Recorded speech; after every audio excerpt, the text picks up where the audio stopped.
Angie Spiteri here from Time Equals Money. Today I'd like to talk to you about a stupid management technique that you might be using that is probably stealing a considerable amount of time from your day. So what is it? One of the things as managers that we like to say to our people is, no question is stupid. Ask me. Ask me if you're unsure. Just come up and interrupt me at any time.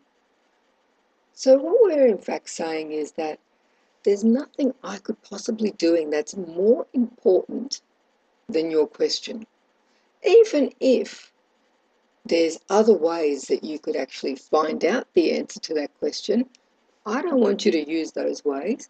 I want you to rely solely on me for you to get your answers.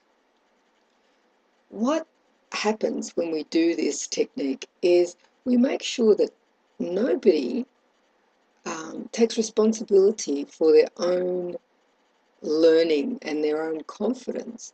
We keep everybody dependent on us because I'd rather not make a mistake. I'd rather just check. And my manager is so obliging. I can check with them whenever I want. So one way to reclaim some time back in your day is to get people to is to become a little bit inaccessible. So just say to your people, between these hours, I'm going to be trying to do some work of high importance and high value. If your question needs to be answered during that time and cannot wait, then don't hesitate.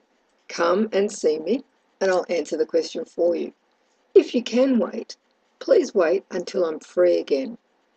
What will start to happen is this. People will actually start gaining confidence in their own knowledge and skills. They'll start answering their own questions. In fact, one manager, who was actually the managing director of a company that I worked with, he was quite a character. And he updated his voicemail so that when anybody rang him, the message that they got was, I'm not here at the moment, but in the meantime, if you've got a question in the meantime, why don't you just give it a go? Something that you may or may not feel comfortable doing. However, he knew his people knew. It was just that they just needed that little bit of push out of the nest so that they actually started operating without checking with him all the time. Maybe your people need a little bit of push out of the nest too. If you are continuing to get a lot of questions about things that are on your intranet, start to get people to actually research these questions, these commonly asked questions, and bringing their answers to team meetings. This way you give them an opportunity to become familiar with the tools that you've provided with them when they're not under the pressure of getting it wrong or looking stupid with a client. So, start to value your time a little bit. Start to manage the interruptions that could wait for an hour or 90 minutes or 45 minutes so you can actually get some space to get work of high value done without interruptions.